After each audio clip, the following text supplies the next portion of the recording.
आज साबिक वजीर आजम इंदिरा गांधी का यौम विलादत है। इस मौके पर जम्मू कश्मीर ऑफिस में तकरीब का एहतमाम किया गया। कांग्रेस के लीडरान ने हिंदुस्तान की पहली खातून वजीर आजम के 102वें यौम विलादत पर उन्हें खराज अक़ीदत पेश की और उन्हें याद किया। इस मौके पर जम्मू कश्मीर कांग्रेस के सदर गुलाम अहमद मीर बतौर मेहमान खुसूसी शिरकत कर रहे थे। उनके साथ साथ पार्टी के कई बड़े लीडरान भी मौजूद रहे। स्वर्गीय इंदिरा गांधी जी का 102 साल का जन्मदिन मनाया जा रहा है। आप सब जानते हैं कि इंदिरा जी पैदाइश से लेकर जिंदगी के आखिरी सांस तक पूरी देश की रही और देश के खातिर उन्होंने जिया और देश के गरीबों के उत्थान के लिए पहले फ्रीडम मूवमेंट में और बाद में पोस्ट इंडिपेंडेंस जो उनका सारा जीवन रहा है वो हिंदुस्तान के भलाई के लिए, हिंदुस्तान की तरक्की के लिए। और मैं समझता हूँ कि जितना बेहतर इंदिरा जी ने हिंदुस्तान को समझा था, भारत को समझा था, शायद उतनी समझ अभी आज के हमारे नेताओं में नहीं है। रामबन में कांग्रेस के वर्कर्स ने मुल्क की कम होती जीडीपी, रामबन में इंटरनेट सर्विसेज शुरू किए जाने और जम्मू कश्मीर को खुसूसी रियासत का दर्जा फिर से देने का मुजाहरा किया है। इसको लेकर और साथ ही जिला यूनिट के बड़े कांग्रेस लीडरान प्रोटेस्ट में शामिल हुए और एक मार्च भी निकाला।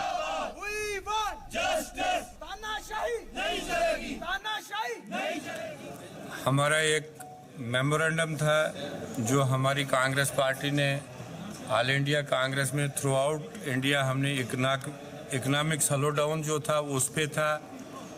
इसके साथ साथ में एजुकेशन पॉलिसी पे थी और जो जीडीपी की ग्रोथ रेट काफ़ी डाउन चल रही है हिंदुस्तान में उस पे था। डीसी साहब के थ्रू एक मेमोरेंडम दिया राष्ट्रपति जी के नाम पे, जिससे हम चाहते हैं कि स्टेट का दर्जा भी बहाल हो जाए और यहाँ के लोकल जो हैं यहाँ की कॉन्स्टिट्यूशनल सेफगार्ड्स हो जाए, लैंड्स का और लोकल जॉब्स का। जम्मू में गुज्जर बकरवाल पीजी हॉस्टल में वार्डन की जानिब से जारी नोटिस को लेकर स्टूडेंट और वार्डन के बीच कहासुनी इतनी बढ़ गई कि मामला पुलिस और हड़ताल तक जा पहुंचा। दरअसल नोटिस के खिलाफ तलबा मुजाहरा कर रहे थे और इसी बीच पुलिस के साथ उनकी धक्का मुक्की हो गई। पुलिस को मजबूरन लाठीचार्ज करना पड़ा। इससे नाराज तलबा ने यूनिवर्सिटी के बाहर रोड ब्लॉक करते हुए एहतजाजी मुजाहरा किया। दिखाई दे रही है ये इस वजह से है कि एक हफ्ते में ये पिछले हफ्ते में आज दूसरी बार ऐसा मामला हम लोगों के सामने आया है कि पुलिस ने लाठीचार्ज किया है स्टूडेंट्स के ऊपर। सर बड़ी ही गलत एक इमेज जम्मू कश्मीर पुलिस ने यहाँ पर अपनी रिप्रेजेंट की है। एक पीसफुल प्रोटेस्ट के ऊपर इस तरीके से लाठीचार्ज किया हुआ है कि बड़ी शर्म की बात है। और कुछ हमारे शहीद भगत सिंह हॉस्टल के बच्चे, एक लड़का है पीजीडीबीएम का, वो अपनी सिस्टर को पिक करने जा रहा था बस स्टैंड से। सर उसको बिना किसी वजह से उठाया और उसको लॉकअप में नवाबाद पुलिस स्टेशन में लिया गया और 10 बजे तक उसको वहां पर रखा गया और उसकी बहन 11 बजे तक बस स्टैंड में वेट कर रही थी। सर पुलिस वालों का काम है लॉ एंड ऑर्डर मेंटेन करना, हमें सिक्योरिटी देना, लेकिन ऐसे मामले जब पुलिस की तरफ से हमारे सामने आएंगे तो हमारा जाहिर सी बात है कहीं ना कहीं पुलिस के ऊपर से विश्वास उठ जाएगा। जम्मू कश्मीर के यूटी बनते ही कई कानून बदल गए हैं। उनमें से एक है ईपीएफ से मुताल्लिक कानून जो बदल गया है। इसी सिलसिले में जम्मू में ministry of labour and employment की जानिब से एक प्रेस कॉन्फ्रेंस का इनेकाद किया गया। प्रेस कॉन्फ्रेंस के दौरान एम्प्लॉयज प्रोविडेंट फंड ऑर्गेनाइजेशन के कमिश्नर प्रशांत ने जानकारी दी कि अब ईपीएफ की बेनिफिट स्टेट कानून के तहत दी जाती थी, लेकिन अब मरकज के कानून के तहत ईपीएफ के फायदे मिलेंगे। भविष्य निधि आयुक्त for Jammu and Kashmir and Ladakh 1 नवंबर से जम्मू एंड कश्मीर और लद्दाख में employees provident fund and miscellaneous provisions act 1952 लागू किया है। सरकार के आदेश, केंद्र सरकार के आदेश, हमारा 3 ऑफिस का भी फंक्शन शुरू किया है। पहला ऑफिस जम्मू में 1 नवंबर को शुरू किया है और दूसरा ऑफिस श्रीनगर और तीसरा ऑफिस लेह में जल्दी ओपन कर सकता हूँ। हमारा आपसे ये निवेदन है, 1 नवंबर से ईपीएफ एंड एमपी एक्ट लागू किया है। इसी वजह से 1961 का जेएनके ईपीएफ एक्ट अभी ceases to exist so all the establishments, all the employees, सभी को 1 नवंबर का जो भी सैलरी है उसमें कितना पीएफ है वो ईपीएफ सेंट्रल में भरना है। लेकिन जो पैसा है प्रायर टू नवंबर वो JNK PFO में जमा होगा। 6 महीने के अंदर JNK PFO में सदस्यों का जितना भी पैसा है वो इकट्ठा कर सेंट्रल PFO में ट्रांसफर भी हो जाएगा। जम्मू में कई महीनों से बंद मोबाइल इंटरनेट सर्विस बहाल करने की मांग को लेकर तलबा की नाराजगी का इजहार उन्होंने किया और तलबा का कहना है कि जम्मू कश्मीर को यूनियन टेरिटरी बनाया गया, वे इससे खुश हैं, लेकिन इंटरनेट सर्विस को बहाल कर देना चाहिए ताकि उन्हें तालीम हासिल करने में परेशानी पेश ना आए। ऑब्वियसली बिना नेट चले हम सब बहुत ज़्यादा सफ़र करें। सबसे ज़्यादा लॉस जो हमारा स्टडी में हो रहा है, क्योंकि बहुत ज़्यादा डाउट्स क्लियर करते थे हम नेट की वजह से, जो कि अब नहीं हो पाता है। मॉक टेस्ट वगैरह, क्योंकि कम्पिटिटिव एग्जाम्स में सबसे ज़्यादा इंपॉर्टेंट जो होता है वो मॉक टेस्ट होता है, जो कि हम नहीं दे पा रहे। तो अब नेट चलना जो है बहुत इंपॉर्टेंट है। ऑब्वियसली सरकार के काम तो हो रहे हैं ना, वो क्यों बोलेंगे नेट चले या ना चले? काम तो हमारे रुके हुए ना, जो बाकी आम लोग यहाँ पे हैं, मतलब जैसे कि स्टूडेंट्स हैं, बाकी हैं काम करने वाले, उनको प्रॉब्लम हो रही है। बाकी सरकार को तो इससे I don't think so problem होगी कुछ भी। मैं यही कहना चाहूँगा कि हमारे जो बैंकिंग के पेपर्स हैं इस वक्त वो 4 से 5 पेपर हो चुके हैं। अभी एक ही पेपर बचा हुआ है इस साल का, वो 12 से 13 दिसंबर के बीच में हो जाएगा। तो पिछले 4-5 महीनों से हमारी कोई भी प्रैक्टिस नहीं है, हम लोग मॉक टेस्ट नहीं दे पा रहे हैं। बैंकिंग के जो टेस्ट है वो सारे ऑनलाइन हैं, ऑनलाइन हम एक भी मॉक टेस्ट नहीं दे पाए हैं। तो सरकार से रिक्वेस्ट है कि जो इंटरनेट सर्विस शट डाउन की गई उनको रिज्यूम किया जाए ताकि हमारी प्रैक्टिस हो पाए अच्छे से, हम लोग भी मेरिट में आए। हम लोग जम्मू का जो यूथ जो है सरकार की हर डिसीजन को सपोर्ट कर रहा है, उनका वेलकम कर रहा है। तो सरकार का भी गुडविल जेस्चर ये बनता है कि हमें भी कम से कम बेसिक फैसिलिटीज़ तो दी जाएँ, या फिर आप ऐसा करिए कि कोई पब्लिक हॉटस्पॉट बनाइए जहाँ पे हम बच्चे जाके इंटरनेट टेस्ट दे सकें, मॉक टेस्ट दे सकें। पैसा तो कुछ सरकार की तरफ से है नहीं है। बिल्कुल सर, कोई सपोर्ट नहीं मिल रहा है। अभी पिछले 3 महीनों में 117 इंच नेट जो है यहाँ पे क्लोज है, और पिछले 3 महीनों में मैक्सिमम सारे जो बैंक एग्ज़ाम है वो हो चुके हैं। SBI क्लर्क वो निकल चुका है, IBPS का हमारा PO का निकल गया, उसके बाद RRB का निकल गया, पर नेट चल नहीं रहा है, प्रैक्टिस कोई मिल नहीं रही है। मॉक टेस्ट सारे ऑनलाइन अवेलेबल हैं, तो वहाँ पे बड़ी प्रॉब्लम आ रही है सर नेट के बिना। तो नेट चलिए बढ़ते आगे। शोपियां में किसानों ने बैंक लोन में राहत दिए जाने का मुतालबा किया है और ये मुतालबा खासतौर से KCC लोन में राहत देने के लिए किया गया है, क्योंकि हालिया ही दिनों में होने वाली बर्फबारी ने इनकी फसलों और फलों को काफ़ी नुकसान पहुंचाया है। मुआवजा है कि 38% सेब के दरख्तों को नुकसान पहुंचाया और इसी नुकसान के मुआवजे का मुतालबा ये किसान कर रहे हैं। किसानों का कहना है कि फल ही उनके लिए सब कुछ है और इन्हीं से उनके घर का खर्च चलता है, इसलिए किसान बैंक लोन से राहत देने का मुतालबा कर रहे हैं। यमिस कनाली जमीन तमिस रूद बसन बात की, यमिस खार तमिस रूद बसन बात की, लिहाजा कर कमर फुटलुक जनाब अली, लिहाजा कर बहुत नुकसान गो।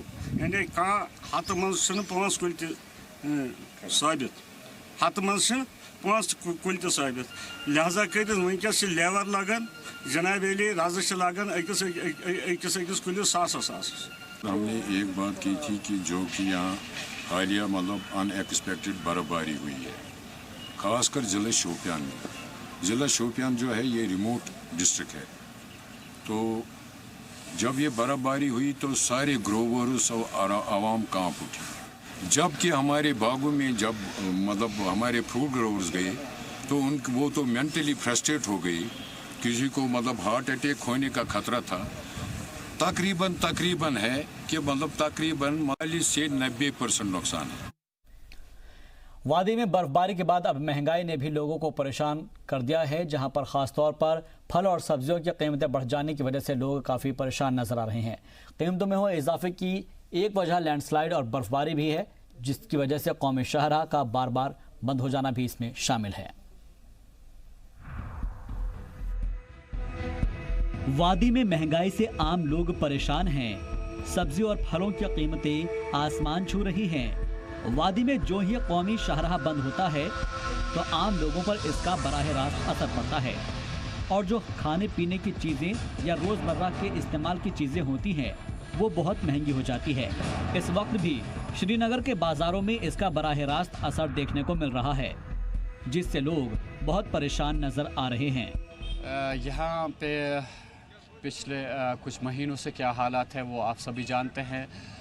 लगभग 3.5 महीने गुजर गए, अभी हालात यहाँ पे पटरी पे नहीं आ पा रहे हैं। दूसरी जानिब से यहाँ पे आप देखिए सब्ज़ी वगैरह के जो दाम हैं वो आसमान की बुलंदियों को छू रहे हैं और यहाँ मौजूदा सरकार जो है वो इस बात का नोटिस नहीं ले रही है। आया एक तो यहाँ पे लोगों ने बहुत मुश्किलात की ज़िंदगी गुजारी इन 3.5 महीनों में, दूसरी जानिब से दो हाथों यहाँ पे रेड़े वाले और सब्ज़ी वाले लूट रहे हैं लोगों को, उसकी जानिब कोई तवज्जो नहीं दी जा रही है। यही वजह है कि लोग यहाँ पे कंफर्टेबल फील नहीं कर रहे हैं। दूसरी जानिब से आप देखिए सर्दियों में यहाँ पे लोग बाहर जाना पसंद करते हैं और इस वक्त जो रेट्स गवर्नमेंट ने तय की है वो बहुत ज़्यादा है, जो बर्दाश्त से बाहर हो रही है। महंगाई का आलम यह है कि उससे न सिर्फ सब्जियों की कीमतें बढ़ी हैं, बल्कि इसका सीधा असर तमाम चीज़ों पर भी पड़ा है। फलों की कीमतें भी बहुत ज़्यादा बढ़ी हुई हैं, जिसकी वजह से वादी में लोगों की परेशानियों में मज़ीद इजाफा हो गया है और लोग बहुत परेशान हैं। प्याज तो पूरा हिंदुस्तान में महंगा आंसू निकाल रखा प्याज में। प्याज तो बिल्कुल ही ख़त्म। इतने प्याज महंगे तो हम खरीद ही नहीं करा। हमें हफ्ता में 1 किलो चाहिए, मुझे तो पाव भरी ले आता अभी इस टाइम। और बाकी महंगे तो इतनी है जो 100 रुपये का चीज़ अभी तो 500 में पहुंच गया। और काम तो बिल्कुल है ही नहीं सर, काम तो बिल्कुल ही नहीं है यहाँ पे। पूरा हिंदुस्तान में काम तो चपट पड़ गया। सरकार से क्या अनुरोध? हम तो ये सरकार के अनुरोध करके सरकार ये पॉलिटिक्स करो, लेकिन इस तरह के मत करो कि लोगों को पब्लिक बिल्कुल ही बर्बाद हो गया। हम जैसे लोग दिन कमाने दिन खाने वाला इंसान तो बैक फुट पे आए हैं। हम तो बच्चों को पता नहीं, पढ़ाई की फीस भी भर नहीं पा रहा। सरकारी स्कूल में बच्चा को डाल दिया हम तो इस साल, क्या करेंगे? यही हाल है सर। यार ये बिल्कुल ही हकीकत बात मेरे अंदर से निकल रही है बात। सब्जियों और फलों की बढ़ी हुई कीमतों से लोगों का फिक्रमंद होना लाजमी है। अगर हम प्याज की बात करें तो वो 80 रुपये फी किलो, टमाटर 40 रुपये से 60 रुपये फी किलो, आलू 25 से 35 रुपये फी किलो, कश्मीरी नदरू 250 रुपये फी बंच, चिकन 100 रुपये से बढ़कर 125 से 150 रुपये फी किलो हो गया है। तो वहीं पत्ता गोभी 40 रुपये फी किलो के हिसाब से फरोख्त हो रही है, जबकि इससे पहले वो 20 से 25 रुपये फरोख्त हो रही थी। इसके अलावा फलों की कीमतों में भी इजाफा हो गया है। 1 दर्जन केले 70 से 80 रुपये, सेब 40 से 50 रुपये फी किलो फरोख्त हो रहे हैं, जबकि पहले 20 से 25 रुपये फी किलो फरोख्त होता था। यहाँ पे अगर आप देखिए आजकल प्याज की जो कीमत है वो रुला रही है एक सारिफ को। इसी तरह जो टमाटर के जो दाम है वो लाल कर रहे हैं। देख के ही जब खरीदने से पहले ही 100 बार सोचना पड़ता है एक ग्राहक को कि मैं क्या खरीदूं, क्योंकि हर किसी चीज़ की जो कीमत है वो बढ़ा दी गई है। इसी तरह अगर एशियाई ज़रूरी, ख़ास करके हम जो एशियाई खुर्दनी की बात करेंगे, दीगर जो ज़रूरियात है ज़िंदगी के, उनकी कीमतें इस कदर बढ़ गई हैं कि दुगनी कर दी गई है सबकी कीमतें। ये कभी जो शहरा बंद हुई उसकी आड़ में, कभी बर्फ़बारी हुई उसकी आड़ में, और इसके लिए एक बाज़ाब्ता तौर पर यहाँ पर एक महकमा है, महकमा उमूरी सार्फिन व आमी तकसीम कारी, लेकिन वो मुझे लगता है कि उनका कहीं नाम निशान नहीं मार्केट में। मार्केट चेकिंग नहीं हो रही है, कोई पूछने वाला नहीं है, जिसको जो मर्ज़ी वो ऐसे बेच रहा है। उसके अलावा जहाँ पर जो दीगर ज़रूरियात हैं, कपड़े हैं, गर्म कपड़े हैं, मलबूसात हैं, जूते हैं, उनकी कीमतें भी बढ़ा दी गई हैं। सब्जियों के साथ साथ इन चीज़ों की जो भी ज़रूरियात की चीज़ें हैं सबकी कीमतें बढ़ा दी गई, कोई पूछने वाला नहीं है। तो क्या सरकार से मांग है? सरकार से यह मांग है कि वो कीमतों को एतदाल में रखे। जो यहाँ पे रेट लिस्ट हुआ करता था, रेट लिस्ट बाज़ारों में, उसी के तहत यहाँ पे उसकी अमल में लाई जाए और मार्केट चेकिंग बाज़ाब्ता तौर पर अमल में लाई जाए, ताकि इस पे कुछ हद तक काबू पाया जा सके। मकामी लोगों ने इंतजामिया से अपील की है कि वो सब्जियों की कीमतों को एतदाल में रखने की कोशिश करें और बाजार पर नजर रखें, ताकि दुकानदार अपनी मनमानी ना कर सके और लोगों को महंगाई से राहत मिले। जी सलाम के लिए श्रीनगर से फारूक मानी की रिपोर्ट। नवाबगढ़ गांदरबल यूनानी मेडिकल कॉलेज और अस्पताल को फौज के कब्जे से आज़ाद कराने की मकामी लोगों ने लेफ्टिनेंट गवर्नर से अपील की है। वाज़ेह रहे कि नवाबगढ़ गांदरबल यूनानी मेडिकल कॉलेज और अस्पताल का इफ्तिताह director general doctor Abdul Kabir Dar ने 2014 में किया था और उसको मकामी लोगों के लिए खोला गया था, जिससे यहाँ के लोगों में काफ़ी खुशी थी और लोगों ने इसके लिए ज़िला इंतज़ामिया का शुक्रिया भी अदा किया था। लेकिन इंतज़ामिया ने इस अस्पताल को CRPF के हवाले कर दिया, जो कि वो यात्रा, इलेक्शन और दीगर कामों के इस्तेमाल के लिए कर रहे हैं। इसलिए मकामी लोगों ने LG इंतज़ामिया से अपील की है कि वो अस्पताल को आवाम के हवाले करें ताकि उनको इलाज की सहूलत मुहैया हो सके। क्योंकि ये जो लॉन्ग पेंडिंग डिमांड थी यहाँ की पूरे डिस्ट्रिक्ट की, वो आज पूरी हो गई है। तो हम चाहेंगे कि जो आने वाले दिन है यहाँ पर जो बाकी ब्लॉक्स है, सपोज मेडिकल कॉलेज है यहाँ पर, तो इसकी भी शुरुआत होनी चाहिए। हम गवर्नमेंट से बिल्कुल अपने तहे दिल से दरख्वास्त करते हैं कि इस पर पूरी नज़रसानी करके इस पर जो है पुलिस काम शुरू करवा दे कि जितनी जल्दी हो सके, ताकि जितने भी स्टूडेंट्स हैं, चाहे वो कश्मीर के हो, चाहे वो जम्मू के हो, चाहे इंडिया के किसी भी स्टेट के हो वो लोग, तो यहाँ से इसकी तालीम पाके वो इस्तिफादा हो सके। हम इसके लिए हम तहे दिल से health department, district administration, state administration plus central administration का बेहद शुक्र। तारीख़ी विरासत मुबारक मंडी जम्मू में मुल्हिक इस बोर्ड पर आवेज़ा अल्फाज वाज़े तौर पर बता रहे हैं कि यहाँ पर नो पार्किंग का बोर्ड लगा है, लेकिन अब आप ज़रा इन गाड़ियों को देखिए जो बिल्कुल इसी जगह पर पार्क की गई है। इन दोनों ही बातों से जाहिर है कि इस बोर्ड पर लिखे अल्फाज को या तो कोई पढ़ नहीं रहा है या फिर पढ़कर भी इसकी अनदेखी की जा रही है। नो पार्किंग जोन होने के बावजूद भी हर रोज़ यहाँ पर हज़ारों गाड़ियाँ खड़ी की जाती है और ऐसा करके वो इंतज़ामिया के नो पार्किंग के हुक्म का मजाक उड़ा रहे हैं। इस बारे में मकामी लोगों ने कहा है कि इस तरह नो पार्किंग पर पार्किंग करना गलत है और इंतज़ामिया के हुक्म की पाबंदी की जानी चाहिए। उन्होंने इलाके में पार्किंग की परेशानी का जिक्र करते हुए इंतज़ामिया से इसे हल करने की अपील की है। वाज़ेह है कि कुछ वक्त पहले ही इंतज़ामिया ने इस जगह पर गाड़ियाँ खड़ी करने पर पाबंदी लगाई थी। से काम ज़्यादा नहीं तो 5-10 कर्मचारी कैजुअल लगाए हुए हैं, उनका काम है इसकी देख रेख करना। पर कोई भी ये जो गाड़ियाँ लगी हैं ये आउटसाइडर हैं, कोई विभाग की हैं और कुछ जो यहाँ पे स्कूल हैं उन लोगों की हैं। हाँ, ये ज़रूर है मोहल्ले वाले भी गाड़ियाँ लगाते हैं, क्योंकि यहाँ पे गवर्नर जो हमारे पहले रह गए हैं सत्यपाल मलिक जी, उन्होंने फास्ट ट्रैक पे यहाँ पे काम कराने के लिए मुबारक मंडी के लिए बोला था और उसी को मद्देनज़र रखते हुए मोहल्ले वालों ने सब ने कॉम्प्रोमाइज़ किया कि हम अपनी गाड़ियाँ शिफ्ट करेंगे ताकि हेरिटेज कॉम्प्लेक्स बन सके। पुंछ जिले की सुरनकोट तहसील में आज सुबह पुंछ जम्मू कौमी शाहराह पर ट्रक और टाटा मैजिक ऑटो के बीच टक्कर हो गई। सनई गांव के पास हुए इस हादसे में ऑटो ड्राइवर के साथ 5 मुसाफिर जख्मी हो गए हैं, जिन्हें आसपास के लोगों ने सुरनकोट के सब डिस्ट्रिक्ट अस्पताल पहुंचाया। डॉक्टर के मुताबिक जख्मियों की हालत ठीक है। नियर डार वाला एक्सीडेंट हुआ है, इसमें 5 आदमी जो है वो जख्मी हुए हैं। तो इसमें 3 की जो है हालत अभी थोड़ी सी क्रिटिकल है, वो एग्जाम कर रहे हैं, उसके बाद शायद रेफर करना पड़े। 2 जो है स्टेबल। आपको बता दें कि इस वक्त भूकंप के झटके महसूस किए गए हैं। इस वक्त की बड़ी और अहम खबर आपको बता देते हैं कि दिल्ली और उसके आसपास भूकंप के झटके महसूस किए गए हैं। जलजला आया है और जलजले की जो शिद्दत है वो महसूस की गई है। आपको बता दें कि दिल्ली और आसपास के इलाकों में लोगों ने जलजले के झटके महसूस किए हैं। इस वक्त की आपको बड़ी और अहम खबर बता देते हैं कि जलजले के झटके महसूस किए गए हैं। दिल्ली और आसपास के इलाकों में ये झटके महसूस किए गए हैं। आपको बता दें कि इस वक्त की अहम खबर, दिल्ली में जलजले के झटके महसूस किए गए हैं। इसके आसपास के इलाकों में भी इसको महसूस किया गया है। फिलहाल लोग अपने अपने घरों से बाहर आने शुरू हो गए हैं। तो दिल्ली के आसपास कई इलाकों में इन झटकों को महसूस किया गया है।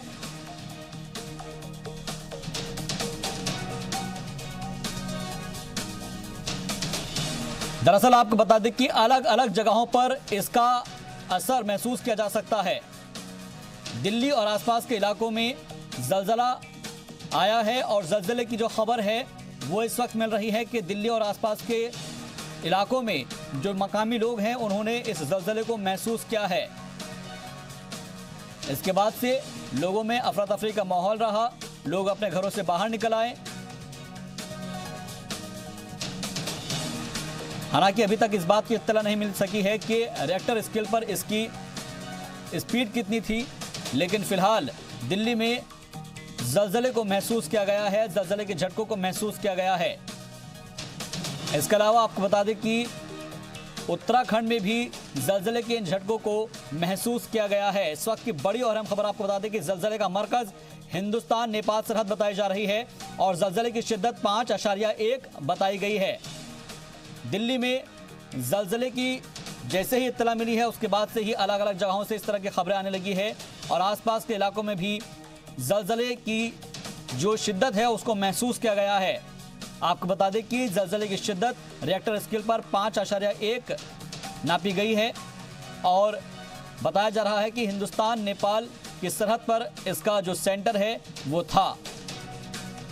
तो ज़लज़ले का मरकज़ हिंदुस्तान नेपाल सरहद बताया जा रहा है, लेकिन फिलहाल ज़लज़ले की शिद्दत 5.1 है।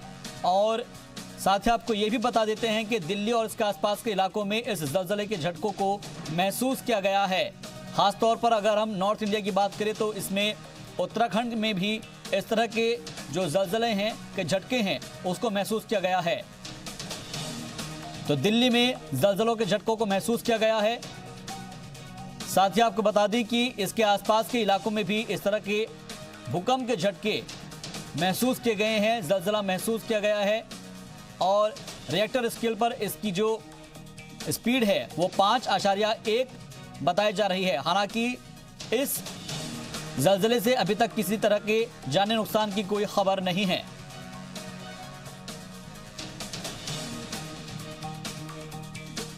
चलिए बढ़ते हैं कुछ और खबरों की जाने। वजारत दाखिला ने पिछले 6 महीनों में जम्मू कश्मीर में जाने वाले सयाहों से जुड़े हुए कुछ आदाद शुमार जारी किए हैं।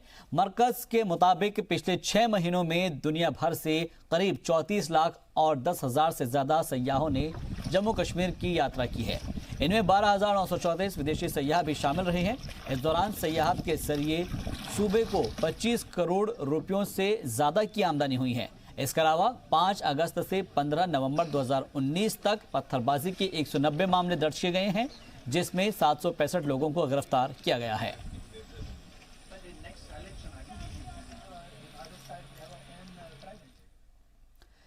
उधर कुलगाम में जल जीवन मिशन लॉन्च किया गया है, जिससे कुलगाम के तमाम घरों को 2022 तक पानी की फराहमी को मुमकिन बनाया जाएगा। कुलगाम के डीडीसी शौकत एजाज भट्ट ने इसका इफ्तिताह किया। इस मौके पर मुताल्लिका महकमे के जिम्मेदारान मौजूद रहे, साथ ही सरपंच और पंच भी मौजूद थे। इस मौके पर एसई हाइड्रोलिक ने कहा है कि इस मिशन के तहत तमाम घरों को 2022 तक पानी पहुंचाया जाएगा और इससे 36,000 घर बगैर नल कनेक्शन के फायदा उठा सकेंगे। डीडीसी ने कहा है कि इस मिशन के तहत तमाम अफराद को फायदा पहुंचाया जाएगा। साथ ही उन्होंने मुताल्लिका महकमे के एहलकारों को हिदायत दी है कि वो मुकर्ररा वक्त में इसको पूरा करे। उन्होंने मजीद कहा कि इस जिले के लिए ये बड़ी कामयाबी है। खुदा मकसद क्या है? ये गवर्नमेंट ऑफ इंडिया का ये जल जीवन मिशन का प्रोग्राम है। इसमें हम पीएचई डिपार्टमेंट को हर घर में नल के ज़रिए पानी पहुंचाना है। इसमें हर गांव के जो भी अनकनेक्टेड हाउस होल्ड है उनको उनके घर तक, उनके किचन तक पानी पहुंचा जाएगा। उसमें वहाँ के सरपंच जो पंचायती राज इंस्टीट्यूशंस है जो वो ऑलरेडी डेवलप हुए हैं, इंस्टॉल हैं, उनकी मदद लेके, उनकी इंफॉर्मेशन लेके कि ये लोग कहाँ से हैं, कहाँ पे हैं, जहाँ पे अभी ये अनकनेक्टेड है उनको कनेक्ट किया जाएगा। इसमें स्कीम है 2022 तक हमें हर घर तक पानी, साफ पानी पहुंचाना है और हर घर को बिजली देनी है। 2022 का टारगेट ये मरकज़ ने दिया है और इसी बारे में आज डीसी साहब ने एक मीटिंग मुनक्किद की है, जिसमें पंचेस, सरपंचेस, बीडीसी, टाउन चेयरमैन, टाउन के काउंसलर बुलाए गए थे इस डीसी ऑफिस में। इसी बारे में उनको अवेयर किया गया पंचों सरपंचों को कि अपने अपने हलके में, अपने अपने टाउन में जहाँ पे भी लोगों को प्रॉब्लम है। कुपवाड़ा में डीडीसी अंशुल गर्ग की सदारत में आज एक मीटिंग का एहतमाम किया गया, जिसमें जिले में चल रहे बैक टू विलेज प्रोग्राम के दूसरे मरहले के तहत चल रहे मंसूबों के ब्लॉक अफसरान से जानकारी ली गई। इस मीटिंग में एडीडीसी मोहम्मद अशरफ भट्ट, एडीसी नज़ीर अहमद, एग्जीक्यूटिव इंजीनियर्स और बाकी अफसरान ने शिरकत की। इस दौरान डीडीसी ने महकमों से जुड़े हुए अफसरान को जिले में बैक टू विलेज प्रोग्राम के तहत हो रहे तरक्याती कामों पर नजर बनाए रखने और उनमें तेजी लाने के अहकाम जारी किए हैं। इसके साथ ही तीसरे मरहले पर तवज्जो मरकूज करने के भी अहकाम दिए।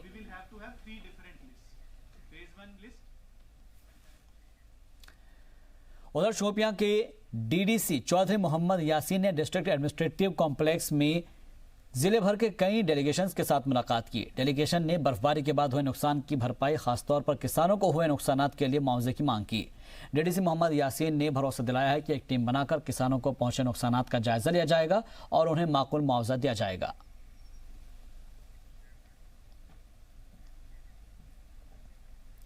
मौका मिले तो जम्मू कश्मीर की बेटियां भी अपनी सलाहियत का मुजाहरा करने से पीछे नहीं हटती और ऐसा ही कुछ कर दिखाया है जम्मू कश्मीर की बेटी हिना महाजन ने।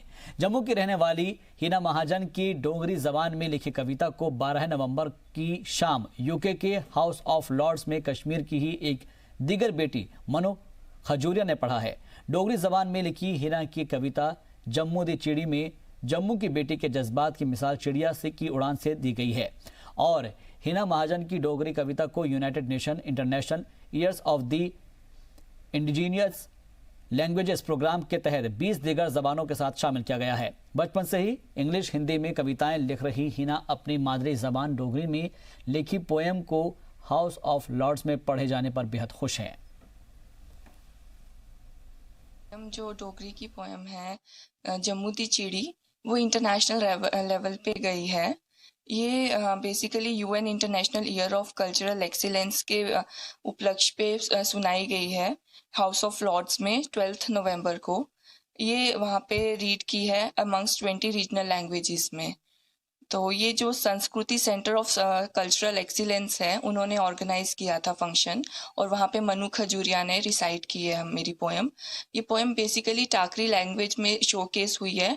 जो अंश चौधरी जी हैं, उन्होंने इसको टाकरी लैंग्वेज में टाकरी स्क्रिप्ट में कन्वर्ट किया था। लंदन में जो इसकी पोएम फेमस हुई है काफ़ी डोगरी में, मैं चाहती हूँ कि आगे भी डोगरी में इस आगे आए और डोगरी में काफ़ी पोएमें लिखे और डोगरी के जो लोग हैं वो भी आगे अपना कल्चर, जो हमारा डोगरी कल्चर है, वो खिल के बाहर आए। जे इंग्लिश में काफ़ी पोएमें लिखती है, हिंदी में, इंग्लिश में। डोगरी का पहली बार इसने लिखा है और लंदन तक जे काफ़ी।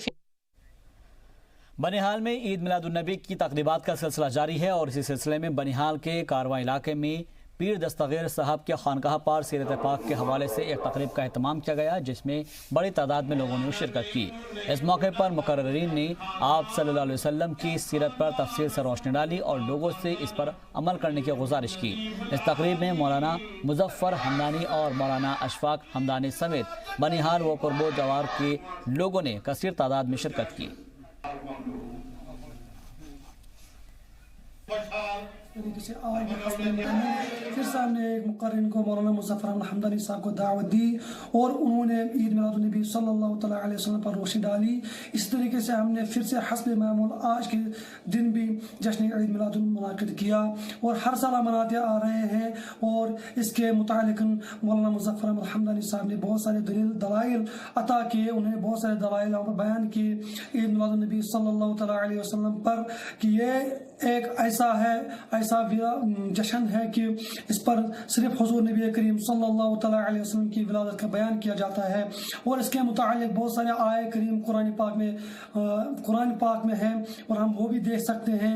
और हर साल हम ये मनाते आ रहे हैं ईद मिलादुन्नबी सल्लल्लाहु अलैहि वसल्लम। लोगों का भी ताउन आता है इसमें और सब जोश व खरोश से ईद मिलादुन्नबी सल्लल्लाहु अलैहि वसल्लम मनाते हैं। और हमारा पैगाम यही है कि लोगों तक नबी सल्लल्लाहु अलैहि वसल्लम की मोहब्बत आ जाए, उनके दिलों में हुजूर नबी करीम सल्लल्लाहु अलैहि वसल्लम की मोहब्बत बस जाए।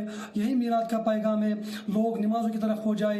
यही मिलाद का पैगाम है कि लोगों के दिल में इश्क़ रसूल सल्लल्लाहु अलैहि वसल्लम पैदा हो जाए। यही हमारा मिशन है। पुंछ में डिस्ट्रिक्ट गुरुद्वारा मैनेजमेंट कमेटी की जानिब से शानदार नगर कीर्तन निकाला गया। गुरु नानक देव जी के 550वें प्रकाशोत्सव के मौके पर निकाले गए इस कीर्तन में हजारों की तादाद में सिख तबके के लोगों ने हिस्सा लिया। नगर कीर्तन में सिख फनकारों ने रवायती अंदाज में तलवारबाजी के करतब दिखाए।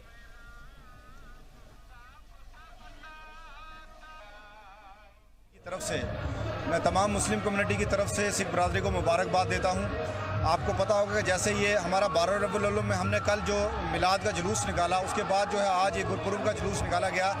यही एक हिंदुस्तान की खूबसूरती है जहाँ हिंदू, मुस्लिम, सिख, ईसाई को राइट है अपने रिलीजियस की प्रीचेस का और फंक्शंस को ऑर्गेनाइज करने का। मैं तमाम मुस्लिम बरादरी की तरफ से सिख बरादरी को मुबारकबाद देता हूँ इस मौके पर। और इस भाईचारे को जो है हिंदू मुसलमान सिख भाईचारा जो है इंशाल्लाह इसको ऐसे ही हमने कायम दायम रखना है। और एक दूसरे के जब रिलीजन में हम पार्टिसिपेट करेंगे, एक दूसरे के रिलीजन को बेहतर समझेंगे, जिससे हमारा भाईचारा जो है वो और मजबूत है। 550 साल जो यहाँ पे प्रोग्राम आप देख रहे हैं, एक बहुत बड़ी सेलिब्रेशन है, बहुत बड़ा फेस्टिवल है और सभी धर्मों के लोग इसमें शामिल हुए हैं। और यहाँ में इस वक्त हम स्टेडियम में खड़े हैं और पूरा ऑलमोस्ट मैक्सिमम यहाँ पे गैदरिंग है, पूरा शहर यहाँ पे इकट्ठा हुआ है यही सेलिब्रेट करने के लिए कि ये गुरपुरब साहब जो है पूरे इंडिया में जब मनाया जा रहा था, किसी वजह से पिछले हफ्ते नहीं मना सकते